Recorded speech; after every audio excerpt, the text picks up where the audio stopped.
Hello. അപ്പോൾ ഇന്ന് ഒരു രാവിലത്തെ ഒരു ചെറിയ വ്ളോഗാണ് കേട്ടോ. വ്ളോഗല്ല, ചെറിയൊരു വീഡിയോ ആണ്. രാവിലെ ഇന്ന് ഗോതമ്പ് ദോശയാണ് ഇവിടെ ഉണ്ടാക്കിയിട്ടുണ്ടായിരുന്നത്. അപ്പോൾ എനിക്കത് വലിയ ഇഷ്ടമല്ല. ചപ്പാത്തിയൊക്കെ ആണെങ്കിൽ ഓക്കെ, പക്ഷെ എനിക്ക് ഗോതമ്പ് ദോശ എനിക്കങ്ങനെ വലിയ തൃപ്തിയില്ല. അപ്പോൾ രാവിലെ ഞാൻ വിചാരിച്ച് കഞ്ഞി കുടിക്കാമെന്ന്. കാരണം നോക്കിയപ്പോൾ നല്ല മഴയുണ്ട്. പിന്നെ എനിക്കാണെങ്കിൽ ചുമയും കവക്കെട്ടും അങ്ങനത്തെ ഉള്ള കാര്യങ്ങളൊക്കെ ഉണ്ട്. അപ്പോൾ കഞ്ഞി കുടിക്കാമെന്ന് വിചാരിച്ചു കേട്ടോ.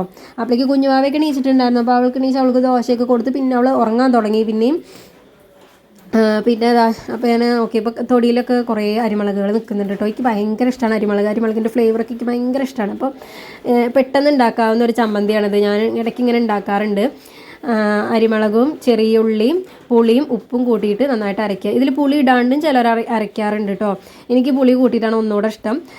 പിന്നെ അത് മിക്സിയിൽ അടിച്ചു കഴിഞ്ഞാൽ അത് ഓക്കെ ആവില്ല. കാരണം അത് അമ്മിയിൽ അരയ്ക്കുമ്പോഴാണ് അതിൻ്റെ തനതായ ടേസ്റ്റും അതിൻ്റെ രുചിയൊക്കെ നേരെ വരിക. അപ്പോൾ എനിക്ക് നല്ല മഴയൊക്കെ ഉള്ള ദിവസമായതുകൊണ്ട് എനിക്ക് നല്ല ആവി പറക്കുന്ന കഞ്ഞിയൊക്കെ കുടിക്കാൻ ഭയങ്കര ഇഷ്ടമാണ് കേട്ടോ. അപ്പോൾ ഞാനങ്ങനെ കഞ്ഞി അത് റെഡിയായോ എന്ന് നോക്കിയതായിരുന്നു. നോക്കിയപ്പോൾ അതൊക്കെ വെന്തിട്ടുണ്ട്. അപ്പോൾ ഞാൻ കഞ്ഞി എടുത്തു. അപ്പോഴേക്ക് സമയം ഒരുപാടായിരുന്നു കേട്ടോ. 10:30 ആയിട്ടുണ്ടായിരുന്നു. പിന്നെ എണീച്ചത് തന്നെ വൈകിട്ടായിരുന്നു. അതുകൊണ്ട് തന്നെ കഴിക്കാനും വൈകി. പിന്നെ ബീറ്റ്റൂട്ട് കൊണ്ട് ഒരു ഉപ്പേരി ഉണ്ടാക്കിയിട്ടുണ്ടായിരുന്നു. അപ്പോൾ ബീറ്റ്റൂട്ട് ഉപ്പേരിയും അതുപോലെ ചമ്മന്തിയും കൂട്ടിയിട്ട് കഞ്ഞി കുടിക്കുകയാണ്. അപ്പോൾ അതാണ് എൻ്റെ ഒരു ചെറിയ വീഡിയോ ആണ്. അപ്പോൾ സ്കൂളില്ലാത്തത് കൊണ്ട് ഇഡലി ദോശ എന്നുള്ളത് മാറ്റിയിട്ട് ഇന്ന് ഗോതമ്പ് ദോശ. ഹലോ.